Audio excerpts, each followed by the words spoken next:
नमस्कार. संत स्वामी माझा संगाती या आपल्या चॅनलमध्ये मी विलास गावरसकर आपल्या सर्वांचं मनापासून स्वागत करतो. मंडळी, MPSC, UPSC, बँकिंग किंवा अशा काही स्पर्धा परीक्षांसाठी विद्यार्थी मला प्रश्न विचारत असतात आणि त्यांचं मुख्य एक हे असतं की आम्हाला ते एक ध्येय ठरवलेलं आहे, आम्हाला ते करायचं आहे आणि तेच करायचं आहे. त्या पलीकडे आम्हाला दुसरं काही दिसत नाही. आणि मग त्या अनुषंगानं स्वामींची कुठली साधनं आहे का? किंवा आपले गुरु आपल्याला काही मदत करू शकतात का? कारण माझं ते स्वप्न आहे. त्यामुळे मी बऱ्याचशा नोकऱ्यांवरती पाणी सोडलेलं आहे. बरीच वर्ष मी त्यासाठी स्ट्रगल करतो आहे आणि ते मनाचं मी ठरवलेलं आहे. आता या गोष्टींमध्ये काय होतं की कोणत्याही स्पर्धा परीक्षा असू देत, बँकिंग असू देत किंवा MPSC, UPSC असू देत, बऱ्याच मुलांचं हे एक स्वप्न असतं की आपण त्या स्पर्धा परीक्षा दिल्या पाहिजेत. आणि अर्थात मुंबई, पुण्यासारख्या शहरांमध्ये त्याचं प्रमाण थोडं कमी आहे. कारण इथे 10वी-12वी नंतरच जॉब्सला सुरुवात होते. मुलं कमवायला लागतात. पार्ट टाईम का होईना त्यांना कुठे ना कुठेतरी संधी मिळते. आणि एकंदरीत थोडंसं असं बघण्यात आलेलं आहे की जे मेट्रो शहरांव्यतिरिक्त जिल्हा स्तरावरती किंवा तालुका स्तरावरती जी मंडळी आहेत, तर त्यांचं विशेष ते स्वप्न असतं की आपल्याला स्पर्धा परीक्षा द्यायची आहे आणि आपल्याला एक प्रशासनामध्ये नोकरी करायची आहे. चांगली गोष्ट आहे ती, त्याच्यात काही वाईट नाही. उलट खूप कठीण गोष्ट आहे. आपल्याला एक काम चांगलं होणं आपल्याकडनं आणि प्रशासनामध्ये आपला सहभाग असणं ही खूप चांगली गोष्ट आहे. विद्यार्थी खूप प्रयत्न करतात, खूप मेहनत घेतात त्यासाठी. अगदी पुस्तकी किडा होणं म्हणतो आपण, तसं पण त्यांचं चाललेलं असतं. आणि पण या गोष्टीचा मला थोडा विशेष त्रास होतो की ज्यावेळेला मग मुलं नाराज होतात किंवा मग त्यांना अपेक्षाभंग होतो. मनाविरुद्ध काही गोष्टी त्यांना सहन होत नाहीत आणि अशा वेळेला मग त्यांचे पालक किंवा त्यांच्या घरातली मंडळी ही सुद्धा खूप काळजीत असतात की यांचं पुढे ते कसं होणार.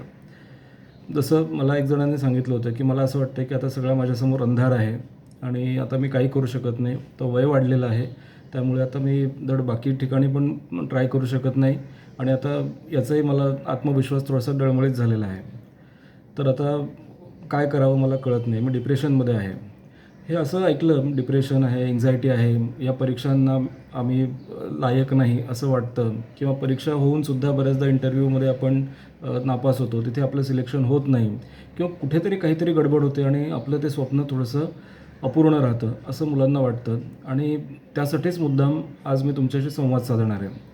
जोपर्यंत सगळं छान छान चाललेलं असतं तोपर्यंत गोष्ट वेगळी असते, पण जिथे आपण ते मॅनेज करू शकत नाही किंवा आपल्यासमोर सगळं आता अंधार आहे, आपल्याला दुसरा कुठला पर्याय नाही असं म्हटलं की मग थोडंसं काळजी वाटते.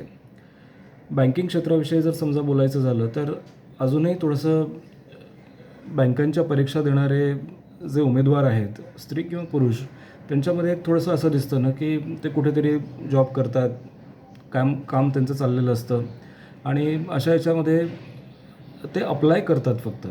म्हणजे किती ते सिरियस असतात त्या बाबतीत हा थोडा प्रश्न आहे. कारण एक जॉब त्यांना मिळालेला असतो, महिन्याला पगार चाललेला असतो आणि हल्लीचे जॉब्स हे असे आहेत की तुमच्या मनासारखं तसं होत नाही. तुम्हाला सकाळपासून संध्याकाळपर्यंत ऑफिसमध्ये काम करावं लागतं. परत जाण्या-येण्याचा वेळ असतो, घरातल्या काही जबाबदाऱ्या असतात आणि ह्या सगळ्याचा विचार केला तर 10 ते 12 तास तुमचे त्या नोकरीसाठी जातात. आणि मग बँकेची परीक्षा म्हणजे कसं, आपण एक केवळ नशिबावरती सोडून देतो की ठीक आहे बाबा, साईड बाय साईड मी परीक्षा देतो आहे. ते साईड बाय साईड म्हणजे साईड बाय साईडच होतं ते बऱ्याचदा. त्याच्याकडे तेवढं लक्ष दिलं जात नाही जेवढं द्यायला पाहिजे. कारण अशा स्पर्धा परीक्षांमध्ये पास नापास असा काही प्रकार नसतो. 35ला पास किंवा मग 70च्या पुढे डिस्टिंक्शन वगैरे असं काही नाही आहे. मेरिटमध्ये तुम्ही जितकं जास्तीत जास्त पुढे जाल तितकं तुमचा नंबर लागण्याचे चान्सेस हे जास्त असतात. मग परत इंटरव्ह्यू असतो, त्या सगळ्या प्रोसेस असतात. त्या क्रॅक करण्यासाठी तुम्हाला स्वतःला अव्वल असणं हे खूप गरजेचं आहे आणि त्यासाठी परिश्रम घेणं गरजेचं आहे. परिश्रमासाठी फोकस गरजेचा आहे. फोकस देण्यासाठी तुम्हाला तेवढा वेळ उपलब्ध असणं गरजेचं आहे. आणि त्यातूनच काही सिलेक्शन झालं समजा, बँकांमध्ये बहुतेक वेळेला असं होऊ शकतं की तुम्ही जे तयारी करता किंवा जे तुमचं मटेरियल ऑलरेडी तयार आहे डोक्यामध्ये, त्या अभ्यासावरती तुम्ही कदाचित ती एक्झाम देऊ शकता. नशीब चांगलं असेल तर कदाचित तुम्ही पासही होऊ शकता. पण MPSC, UPSCच्या बाबतीमध्ये थोडी गणितं वेगळी असतात. तिथे जे काठिण्य म्हणतो आपण ते परीक्षांचं, ते वेगळं असतं. तुम्हाला खूप सखोल अभ्यास करावा लागतो. प्रत्येक गोष्टीच्या मुळाशी जावं लागतं आणि अशा बऱ्याच गोष्टी आहेत, निकष आहेत. अशा ह्याच्यामध्ये मला एक आठवतं आहे की गेल्या वर्षी कोविडच्या काळामध्ये ज्या MPSC परीक्षांचा घोटाळा झाला होता, म्हणजे कदाचित ते परीक्षा घेतल्या नाहीत किंवा इंटरव्ह्यूज पुढे ढकलले गेले किंवा जे पास झालेले उमेदवार आहेत त्यांना पण इंटरव्ह्यूला बोलावलं नाही, असं काहीतरी सगळा गोंधळ झाला आणि एका ग्रामीण भागातल्या मुलाने आत्महत्या केली. कारण त्याचं ते MPSC होण्याचं स्वप्न होतं. त्याला वाटत होतं की आपण नोकरी मिळेल आपल्याला आता. पण तो स्ट्रगल करत होता. पण दुर्दैवाने ती नोकरी मिळाली नाही आणि कोविडच्या काळामध्ये घरातल्यांचं काम बंद झालं, दारिद्र्य वाढलं, बेरोजगारी होती आणि अशा याच्यामध्ये त्याला काही सहन झालं नाही आणि त्याने आत्महत्या केली. आता याच अनुषंगाने मला एक हे सांगायचं आहे की ज्यावेळेला आपण अशा कठीण स्पर्धांना बसतो, कठीण परीक्षांना आपण बसतो, त्याच्या मुळाशी जाऊन आपण अभ्यास करतो, परिस्थितीशी खूप झगडतो, आपण खूप संघर्ष करतो. घरात आपलं तसं पोषक वातावरण नसतं, आपल्याला म्हणावं तसं स्टडी मटेरियल मिळत नाही, गाईड्स मिळत नाहीत, ट्युशन मिळत नाही आपल्याला आणि अशा याच्यामध्ये मग आपण कुठेतरी जिल्हा नगर वाचनालय असेल किंवा आणखीन कुठल्या काही गोष्टींचे रेफरन्स बुक्स असतील तर ते बघतो, त्यातून स्वतःला एक सिद्ध करण्याचा प्रयत्न करतो आणि जे जे आपल्याकडनं शक्य आहे ते सगळं आपण करतो. म्हणजे त्यांना विचारलं तर अगदी इतिहासामध्ये अमुक अमुक युद्ध कधी झालं होतं, मग ते शिवाजी महाराज त्याला कसे तयार झाले, अमुक काय झालं, ह्या सगळ्या गोष्टी ते बरोबर सांगतात. आंतरराष्ट्रीय याच्यामध्ये सुद्धा मग युक्रेन रशियाचं काय झालेलं आहे, सोव्हिएत युनियनपासून ते कधी वेगळे झाले, 90-91 साली नेमकं काय झालं, अमुक राज्याचं क्षेत्रफळ किती आहे, त्रिज्या किती आहे, मग लोकसंख्या किती आहे, सगळ्यात कमी लोकसंख्या किती आहे, अशा अनेक गोष्टींचा अभ्यास, सखोल अभ्यास त्यांचा होतो आणि ते पटकन चुटकीसरशी त्याचं उत्तर सांगतात. कारण रात्रंदिवस ते पुस्तक वाचत असतात, सामान्य ज्ञान मिळवण्याचा प्रयत्न करतात, इतिहास, भूगोल आणि बाकीचे सगळे विषय ते खूप कोळून पिणं म्हणतो आपण तसं ते करतात आणि ही कामगिरी खरंच कौतुकास्पद वाटते. म्हणजे छान वाटतं की आपल्याला सगळ्या गोष्टींची माहिती आहे, हा एक आनंद आहे. आता मुद्दा पुढे असा येतो की ही सगळी माहिती तर तुम्हाला आहे, पण व्यवहारामध्ये त्या माहितीचा नेमका उपयोग काय? आता समजा मला बसल्या बसल्या खूप माहिती आहे की अमुक अमुक देशाची लोकसंख्या किती आहे, त्या लोकसंख्येमध्ये महिला किती आहेत, त्यांचं स्टॅटिस्टिक्स किती आहे, पुरुष किती आहेत, त्यांचं स्टॅटिस्टिक्स किती आहे, 18 वर्षापुढे किती आहेत, 18 वर्षाखाली किती आहेत, शिकलेले किती आहेत, न शिकलेले किती आहेत, बेरोजगार किती आहेत, एम्प्लॉईड किती आहेत, त्यात IT मधले किती आहेत. आता या गोष्टीचा तुम्हाला तिथं आयुष्यामध्ये कितपत उपयोग होईल? मला स्वतःला आनंद वाटेल तो एक भाग वेगळा आहे की मला चार चौघांमध्ये बोलताना किंवा कुठल्या विषयावरती भाष्य करताना त्या माहितीचा नक्कीच उपयोग होतो आणि आपल्याला छान वाटतं की चला ठीक आहे की आपल्याला काहीतरी माहिती आहे, काहीतरी ज्ञान आपल्याला आहे, ते आपण छानपैकी समाजापर्यंत पोहोचवू शकतो. चार चौघांमध्ये बोलताना आपलं वक्तव्य हे अधिक वाचनामुळे किंवा बहुश्रुत असल्यामुळे, पुस्तकं वाचल्यामुळे ते वाढतं, त्यामुळे तो एक आनंदाचा भाग असतो. पण जीवन जगण्याची कला जर माझ्यामध्ये नसेल किंवा एखादी विपरीत परिस्थिती आली, एखादी सिच्युएशन माझ्या कंट्रोलमध्ये नाही आहे, माझ्या नियंत्रणाबाहेर आहे आणि अशा परिस्थितीमध्ये मला काय करावं हे जर मला कळलं नाही, ती निर्णय क्षमता माझ्याकडे चांगली नसेल, मनाचा संयम किंवा मनाचा बॅलन्स, तोल सांभाळणं हे जर शक्य नसेल, तर मला सांगा या माहितीचा काय नेमका उपयोग आहे? पुस्तकं खूप वाचलेली आहेत आपण, भरपूर पुस्तकं वाचली आहेत, कुठल्या पानावरती कुठला रेफरन्स आहे हे पण आपण सांगू शकतो. पण जर मला आत्ता समोर माझ्या काहीतरी आखरीत घडतं आहे आणि मला काय करावं ते काही कळत नाही म्हणून मी सरळ कुठेतरी नदीवर जातो आणि त्याच्यात उडी मारतो, तर त्या माहितीचा काही उपयोग आहे का?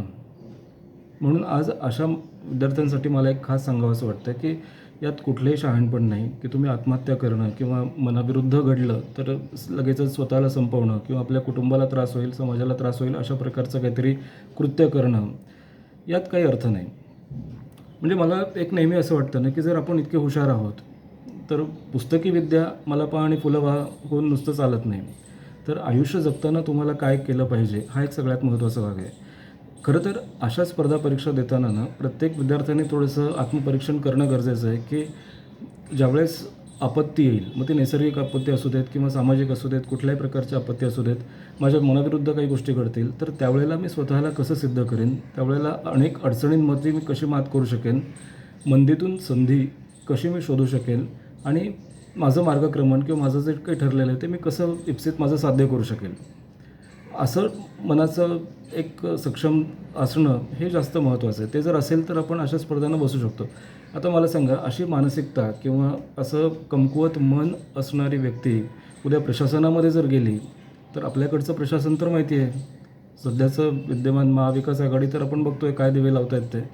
अशा प्रशासनामध्ये काम करणं तेवढं सोपं आहे का?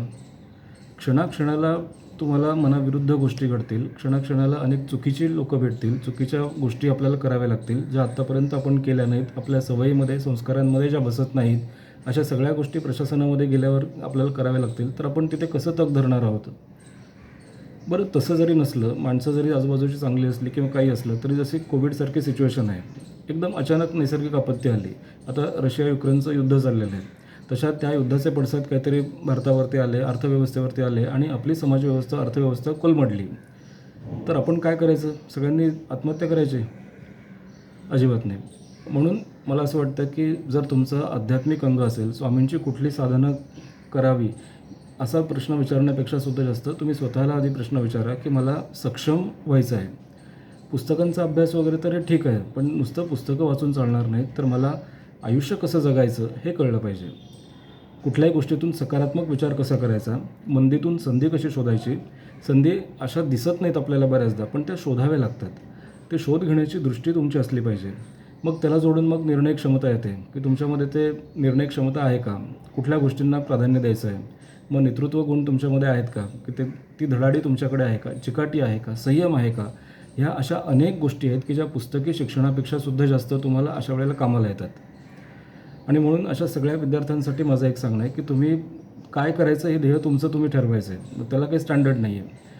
तुमचं ध्येय ठरलं असेल, तुम्हाला चिकाटी ठेवायची असेल, तर संयम ठेवायचा असेल, तुम्हाला तुमची परिस्थिती माहिती आहे, तुमचं बॅकग्राऊंड माहिती आहे, घरातलं वातावरण कसं आहे तुम्हाला माहिती आहे, तुम्ही किती काळ थांबू शकता, किती काळ तुम्ही संयम ठेवू शकता, किती काळ तुम्ही या परीक्षांसाठी देऊ शकता, हा विचारही तुम्ही केला असेल. पण मला त्याही पलीकडे जाऊन ते वाटतं की त्याच्या पलीकडे मग हा विचार पण केला पाहिजे की आपण खरंच मनाने सक्षम आहोत का.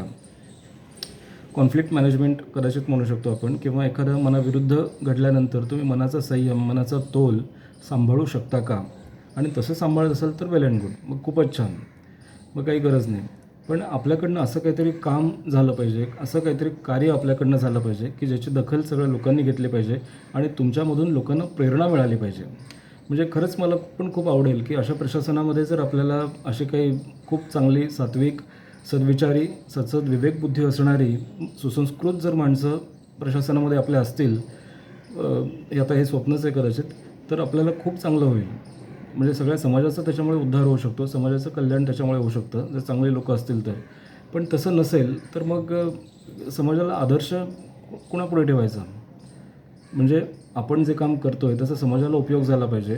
स्वामींची साधना वगैरे म्हणजे फक्त तंत्रमंत्र नाही, किंवा स्वामींनी जे पुस्तकात लिहिलेलं आहे ते पुस्तक वाचणं, ते पारायण करणं म्हणजे स्वामींची साधना असं नाही. तर व्यवहारामध्ये तुम्ही कसं वागावं, किंवा तुमच्यामुळे समाजाला काही फायदा होतो आहे का, समाजाला काही प्रेरणा मिळते आहे का, हे सुद्धा बघणंही महत्त्वाचं आहे ना. म्हणजे असं म्हणतात ना, कबीरा जब हम पैदा हुए, कबीरा जब हम पैदा हुए, सब हसे हम रोए. म्हणजे ज्यावेळेस आपण जन्म घेतो त्यावेळेला सगळ्या लोकांना आनंद वाटतो, सगळे लोक खुश होतात, त्यांना आनंद चांगला असतो आणि आपण रडत असतो. लेकिन कुछ ऐसा कर जाओ की हम हसे और दुनिया रोए. म्हणजे आपण शेवटचा श्वास घेताना आपल्या मनामध्ये शांतता असावी, मनामध्ये कुठले किलमिश नको, कुठले किलबिल नको. आपण आनंदाने श्वास आपला शेवटचा सोडावा आणि परमेश्वराला अर्पण जावं. आणि त्यावेळेस लोकांना दुःख व्हावं की म्हणजे अरे हा किती किंवा ही किती व्यक्ती चांगली होती आणि किती समाजकल्याण केलेलं आहे, किती लोकांचं कल्याण केलेलं आहे. गेल्या काही महिन्यांमध्ये आपण अशी उदाहरणं बघितलेली आहेत. म्हणजे सिंधुताई सपकाळ असतील किंवा भारतरत्न लता दीदी असतील, यासारखी मंडळी. सगळा देश हाहाकार करत होता, सगळा देश आज रडत होता, कारण त्यांच्यापासून खूप लोकांनी प्रेरणा घेतली होती. त्यांच्या कामाने लोकांना आनंद मिळाला होता. अनेक लोकांचं जीवन त्यांनी सकारात्मक पद्धतीने फुलवलेलं होतं. असं जगणं हे जास्त महत्त्वाचं आहे. नुसतं परीक्षा क्रॅक करायच्या, इंटरव्ह्यूज द्यायचे, पास व्हायचं आणि मग आपण आपलं हे करायचं, हा खूप संकुचित अर्थ झाला. स्वामींना पण असे अर्थ अभिप्रेत नसतात आणि असे उमेदवारही त्यांना मनातून नको असतात. खरं म्हणजे त्यांचा प्रयत्न कायम हा असतो की लोककल्याणाचं काम तुमच्याकडनं किती होतं आहे, समाजकल्याणाचं काम त्यांचं किती होतं आहे. बरं, ते जाऊ देत, सगळ्यांना समाजसेवाच करायची असं नाही, पण तुम्ही स्वतःसाठी सक्षम आहात का. स्वतःच्या पायावर उभं राहण्यासाठी तुम्ही तुमच्या मनाने खंबीर आहात का. शरीराने कदाचित असू शकतो आपण. त्यामुळे हा एक विचार करणं खूप गरजेचं आहे की येणाऱ्या काळामध्ये, कारण आता असं होतं आहे की ज्या पद्धतीची लोकसंख्या आहे, ज्या पद्धतीची आर्थिक धोरणं आहेत, त्यावेळेस सगळ्यांनाच नोकऱ्यांच्या संख्या ह्या किती होतील सांगता येत नाही. म्हणजे त्यांची संख्या कधी मर्यादितच असणार आहे. त्यामुळे आपल्याला आपलं अस्तित्व सिद्ध करण्यासाठी एकतर वेगळे पर्याय आपल्यासमोर ठेवले पाहिजेत, आपल्यासमोर असले पाहिजेत. प्लान ए, प्लान बी जसं आपण म्हणतो तसं, हा नाही तर तो नाही तर तो, असं थोडी फ्लेक्सिबिलिटी आपल्यामध्ये असली पाहिजे. खाईन तर तुपाशी असं म्हणण्याचे दिवस आता गेलेले आहेत. आता थोडंसं आपल्याला फ्लेक्सिबल राहायचं आहे. आपल्या नैतिक मूल्यांशी वगैरे आपल्याला कॉम्प्रोमाइज किंवा तडजोड करायची नाही, पण थोडंसं आपण व्यवहारामध्ये, कामामध्ये इतकं रिजिड राहून चालणार नाही. थोडंसं आपल्याला बदल करावे लागतील. येणाऱ्या काळाची ती गरज आहे. त्यानंतर मनाविरुद्ध घडलेल्या गोष्टी ज्या तुमच्या नोकरीमध्ये असतील, व्यवसायामध्ये असतील किंवा एकंदरीत समाजामध्ये असतील, तर त्यासाठी टॅकल करणं किंवा मग स्वतःला दोष देणं किंवा नशिबाला दोष देणं किंवा मग आत्महत्या करणं असे प्रकार टाळायचे आहेत. आणि तसं न करता आणखीन जसं फिनिक्स पक्षाप्रमाणे आपण जसं म्हणतो ना, राखेतून पुन्हा उगवायचं, तशा पद्धतीतून काहीतरी करण्याचा मानस आपला असला पाहिजे.